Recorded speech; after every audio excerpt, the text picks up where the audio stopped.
I'm Elex Michaelson. This week on The Issue Is, Governor Newsom takes unprecedented actions on guns. Senator Bob Hertzberg wrote the controversial Right to Action bill. We'll talk to him about that and his run for LA County supervisor. Congressman Adam Schiff joins us to talk about the latest primetime January 6th hearing, where the committee goes from here. Plus, Florida Governor Ron DeSantis directly responds to our interview with California Governor Newsom, as The Issue Is starts right now. Broadcasting across California, you're watching The Issue Is. And welcome to The Issue Is. I'm Elex Michaelson. This week we dive into big issues like mask mandates and crime, January 6th. But we begin with the issue of gun violence and major action by the state of California. And enshrine this bill into law in the state of California.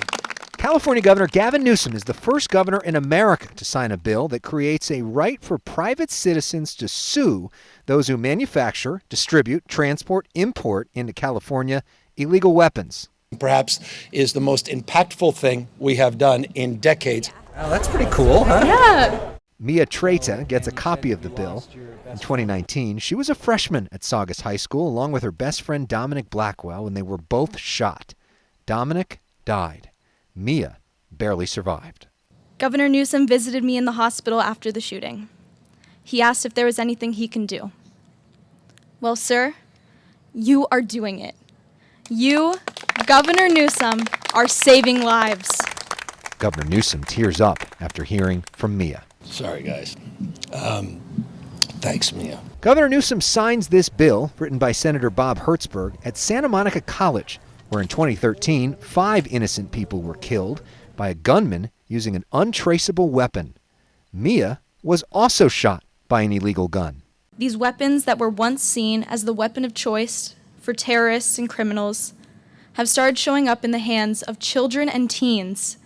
Last year, the U.S. Supreme Court did not stop Texas from going forward with a law that allows private citizens to seek $10,000 from those providing abortions. In California, starting January 1st, residents can seek $10,000 per illegal gun. It's time to put them on the defense. We are sick and tired of being on the defense in this movement. Newsom says this isn't a Second Amendment violation because the Second Amendment protects legal gun ownership, and this only goes after illegal guns. It's Independence Day. On July 4th, Governor Newsom ran an ad in Florida blasting their Republican governor, Ron DeSantis. On this day, he paid for this ad in Texas's newspapers, attacking their Republican governor, Greg Abbott, over guns. On Capitol Hill last week, Newsom told me he talked about this strategy with Democratic senators like Chris Murphy.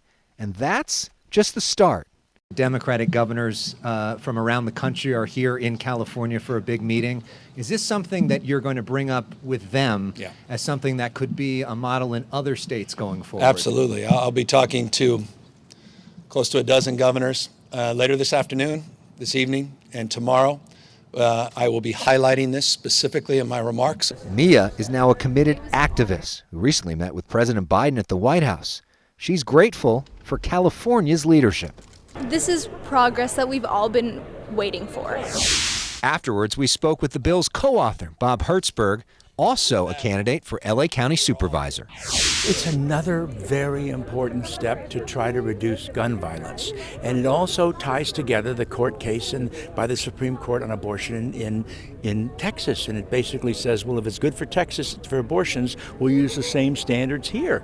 And so as the court moves in a different direction, we have to be nimble and innovative and creative as a state. And if they're going to say they're going to give us more rights, we're going to take them in the direction that we want to take them. The governor is essentially saying to all 40 million Californians, have your way, go do this. Where does the $10,000 come from? Well, it's in the bill. We wrote it down. And it's, by the way, what he didn't say, which is important, it's $10,000 per gun. So if you find somebody with 5 ghost guns, that's $50,000 that you can win in an award. And so look, is it I mean, it's not from taxpayers essentially? No, from the person who owns the guns. It's an award. It's a private action. It's not a court case by the government. It's not the Attorney General or the state of California bringing the action. If you, for example, Aaron, wanted to go and saw somebody, you could sue and recover $50,000 plus attorney's fees.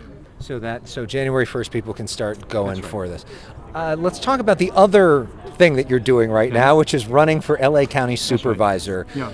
Big stories on that front right now is this idea of an indoor mask mandate potentially returning to LA County.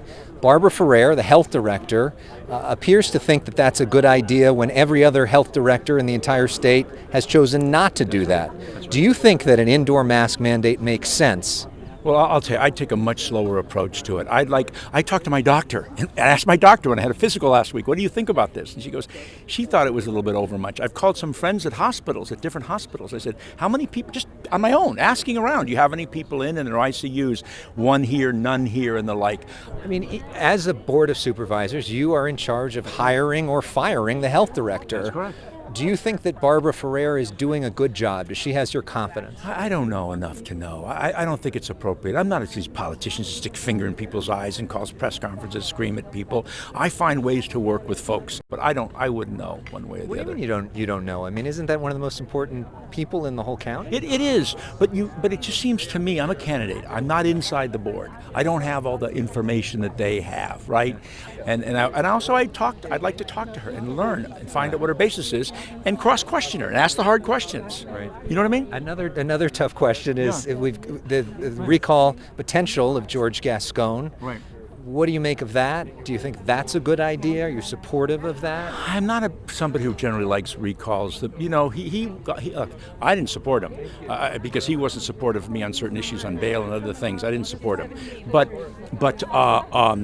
and he clearly made a promise to do what he's doing, and he's doing it. People are pissed, and the communities that I am looking to represent and the communities that I represent now are pissed about how he does stuff.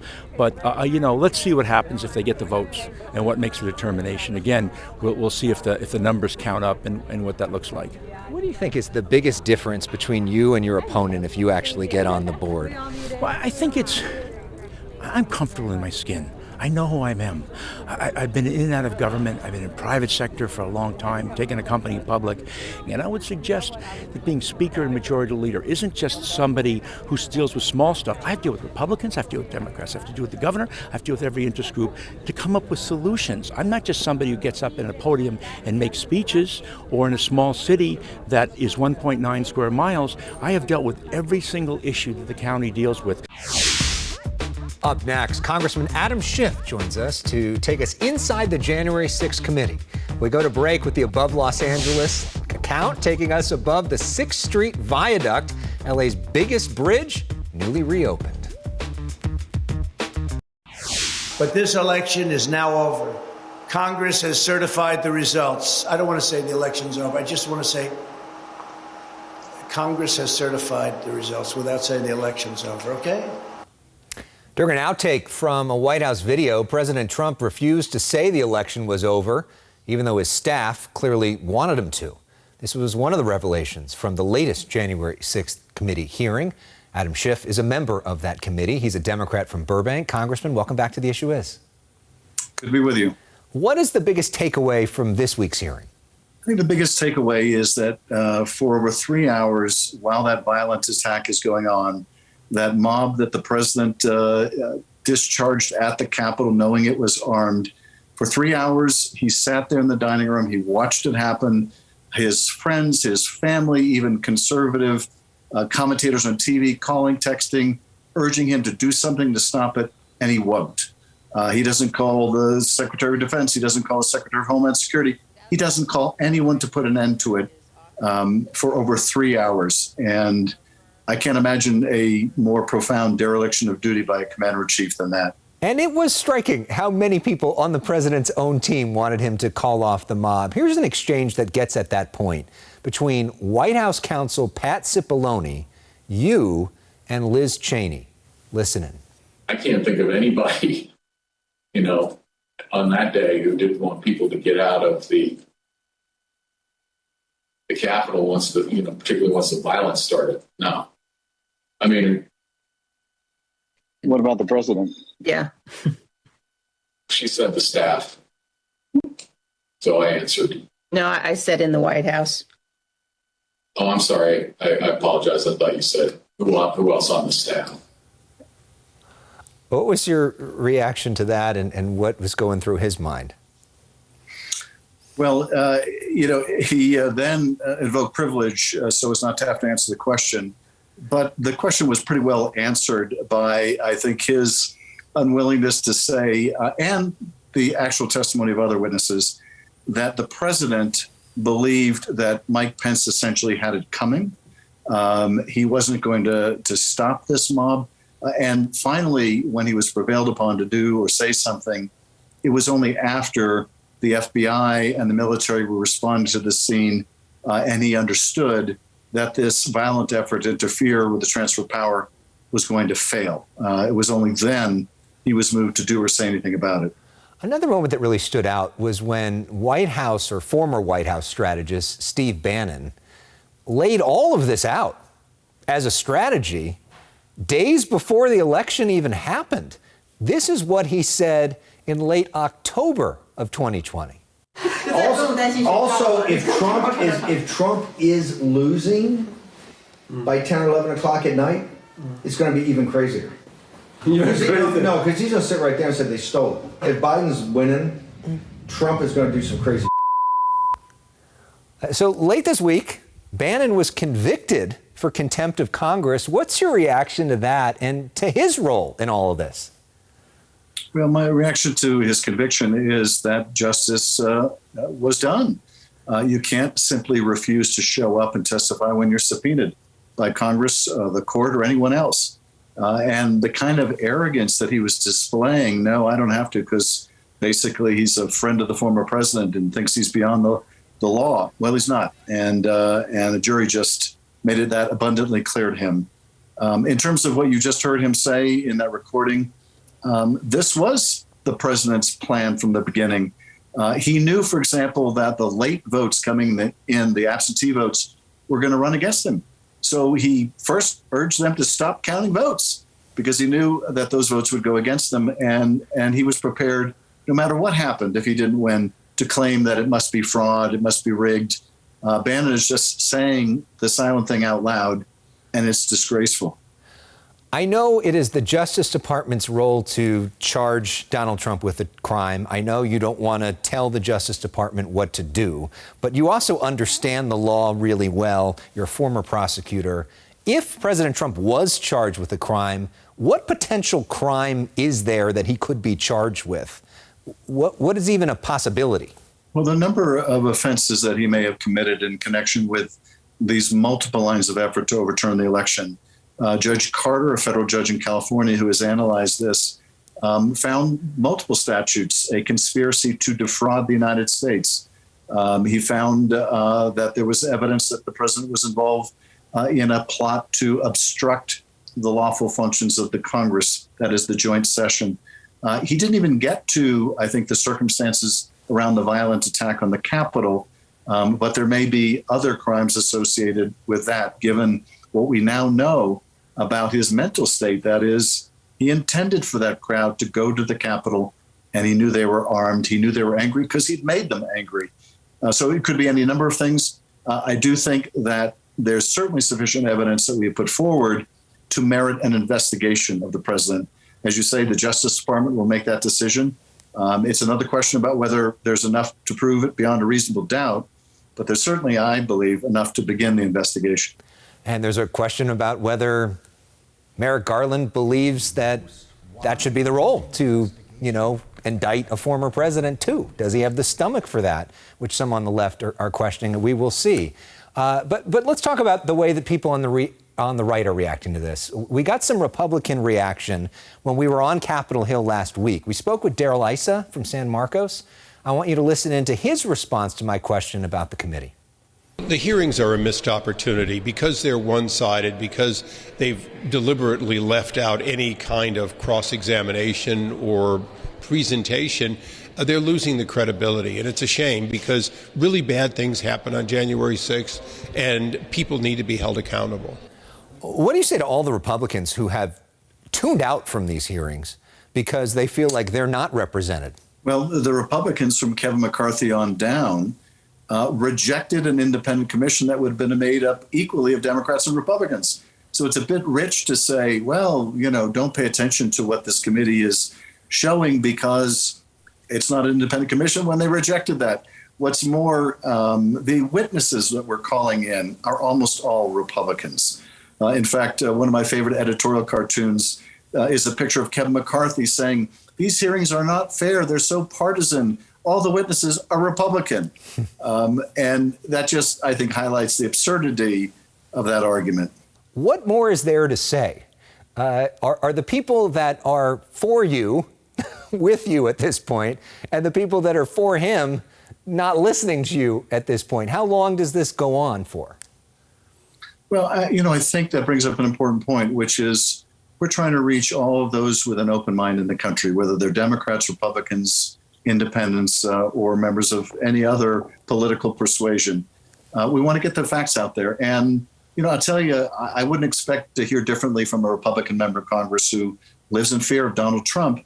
But when I talk to Republicans out in my district, out in airports around the country, they are impressed with what they're seeing in the committee. They like it, frankly, that Democrats and Republicans on our committee are working together without acrimony to get at the truth. And a lot of them are thanking me for the hearings, and then they will add in a kind of a hushed tone, "and I'm a Republican." So what are we looking for in September? Well, in September, I think we will hold additional hearings to present whatever new information we have accumulated. We continue to have people coming forward. Importantly, we're going to be working on our report and proposing legislation to try to protect the country from any kind of a repetition of what we saw on January 6th. And that's really our predominant function. It's not to prosecute people. That's the Justice Department's role. But we want to hopefully legislate in a way that prevents this from ever happening again. And we know that the Senate is also working on bipartisan legislation to change the Electoral Count Act, which would literally prevent something like this from happening again the next time around on January 6th. Congressman, we always like to end with something fun. The last time you were on our show, it was your birthday week, and you told us that your wife was getting you tickets to Kill a Mockingbird as a birthday present. Did you go? How was the show? I went. It was great. Was Atticus a big inspiration for you as a kid? He was. That film and his role is what made me want to become a lawyer. And I know that's true of a great many lawyers of my generation. They were so inspired by his role to want to pursue that line of work. Well, up next, Governor Ron DeSantis responds to our interview with Governor Newsom. But let's break with, I think, a clip you will appreciate. This is Gregory Peck from To Kill a Mockingbird, and listen to what he says, because this could really be applied to what we're talking about with January 6th this week as well. Here we go. In this country, our courts are the great levelers. In our courts, all men are created equal. Gavin Newsom may be the only guy that Biden's willing to deport. I don't know, it's one of those things. I've tried to say no way, in every way I possibly can. It's just fodder. It's made up, and it is, frankly, it's not helpful. Some early chatter already underway for the 2024 presidential race. Our interview with Governor Newsom was featured on ABC's This Week and dozens of news outlets around the country, from Fox News Channel to MSNBC. One person who heard about it was Florida's Governor Ron DeSantis. Remember on July 4th, the governor aired this ad in Florida saying that California's is more free than Florida? Newsom told us that he was outraged by DeSantis' decision to potentially fine the Special Olympics for trying to implement a vaccine mandate in Florida. Here's some of our conversation. Have you ever met Ron DeSantis or talked to him? No. What would you say to him? Stop being a bully. Stop belittling people that look differently, act differently, love differently. Who the hell are you? Stop. Well, this week, DeSantis was interviewed by Brendan Leslie on a conservative-leaning show called Florida's Voice, and he quoted DeSantis part of our interview. This is a guy that locked people down, that kept kids out of school, denied people the right to earn a living, wanted to force COVID vaxes on people. What did I do? I stood in the way of all that. I lifted people up. We stood with students against the teachers union. We stood with individuals against big government. And we made sure that people had the choice about whether they wanted to take this vax or not. They should not have ever been in a position to lose their job. He also attacked me for helping these Special Olympic athletes. These athletes they have Down syndrome, disabilities, and they wanted to compete in the Special Olympics in Orlando. Well, there's an international bureaucracy affiliated with the group that imposed vax discrimination on these athletes. A lot of the athletes I met, their doctors told them not to do it based on their condition. So what did we do? We fought the bureaucracy and we got those athletes reinstated. That changed their lives to be able to do. He would discriminate against athletes with Down syndrome. Up next, the funniest and most embarrassing moment from our D.C. trip. But we go to break with the above Los Angeles account, taking us above Dodger Stadium, site of this week's Major League Baseball All-Star Game, where the boys of summer stole the show.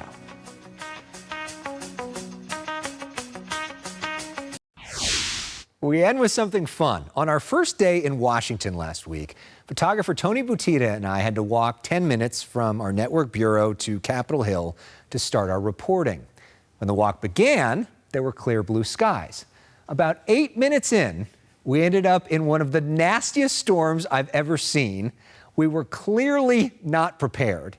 Tony and I both shot it on our phones, although Tony shot it and said it best. So as Jon Stewart used to do, we leave you with your moment of zen. See you next week.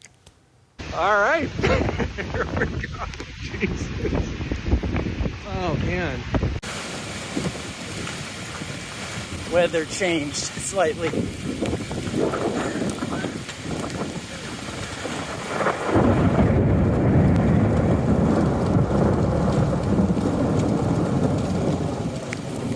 Be a cameraman. It'll be fun, they said.